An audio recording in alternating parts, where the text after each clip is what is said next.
Well, analysts are hoping for improved employment numbers this week after a disappointing addition of just 36,000 jobs nationwide in January. Well, here in Connecticut, even though unemployment hasn't been as high as it is nationally, Bridgeport is still struggling with a 13.5% unemployment rate.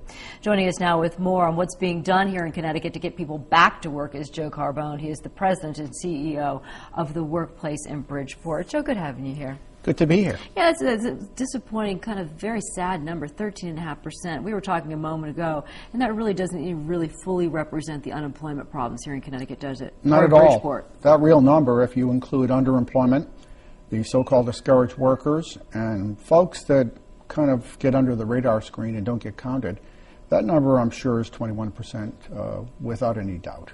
It's very easy to get discouraged. Your organization, I know now, is really trying to focus on what they're calling the 99ers, the long-term unemployed. That's right. What are you seeing? Well, we're finding that that number is growing in our region. We've had about 3,600 expire their unemployment benefits after 99 weeks as of December 31st. The number is growing by 150 to 200 per week, and there's no end in sight. I'm telling you, if you look out even as far as 2 years from now, that number will keep building every single week. And about half of that group are age 50 and older. So two years of unemployment, or nearly 2 years of unemployment, can easily make a person lose track of changes with respect to whatever their profession or their skill might have been. And there's something that will kind of make you complacent, you lose a loss of confidence and things of that sort.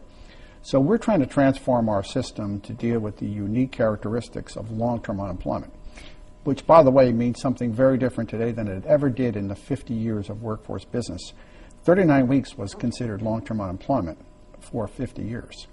Now this is 99. This is very, very different. How do potential employers view a resume or a candidate that comes forth and has been unemployed for 99 weeks? Well, that's part of the problem, is that when you've got 8.5% unemployment, you've got a rich field of candidates for virtually every job that might be posted.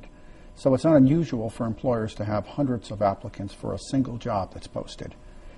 A very easy way to separate the pack is to say folks who are unemployed for 50 weeks, 60 weeks or greater, don't even interview them. And that's happening on a fairly regular basis throughout the region. So how do you redirect a job search? It's more than re-energizing. I would think you have to completely reassess either the resume, the interviewing skills, the positions being targeted, the skill set to help these candidates, these 99ers. You got to deal with the mind first. This is not a simple task of having a person redo the resume and reskill. Before you can get to the point of reskilling, you've got to restore their self-confidence. You've got to help them to understand whatever they might have missed in any given profession that they might have been in. Perhaps their old jobs, their old skills don't fit anymore. That's a good point. So what do you do? Let's say you mentioned the large number of individuals 50 and older, so there's a very good chance that the skills that they have become somewhat outdated. Absolutely. So what do you do? What you need to do is to first begin a process where we learn as much as we can about them. We try to engage them in a program of volunteerism.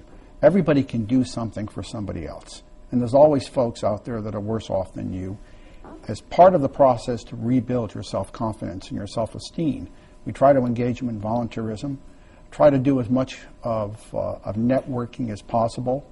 We're trying to establish different venues for meeting long-term unemployed, not just the one-stop centers, but other locations where they may feel more comfortable. And we're bringing in folks that can help us with issues like lots of folks get depressed and issues at home that need to be addressed. And we've also established a social service component at each of our one-stops so that we make sure people are taking advantage of all other programs that may help to sustain the family during this period. So that's all now being done from our centers in Bridgeport, Stamford, and Derby. Are you talking about perhaps a mother who has children at home and therefore doesn't have the flexible schedule that perhaps a single person without children might have? Or what kinds of cases are you running into?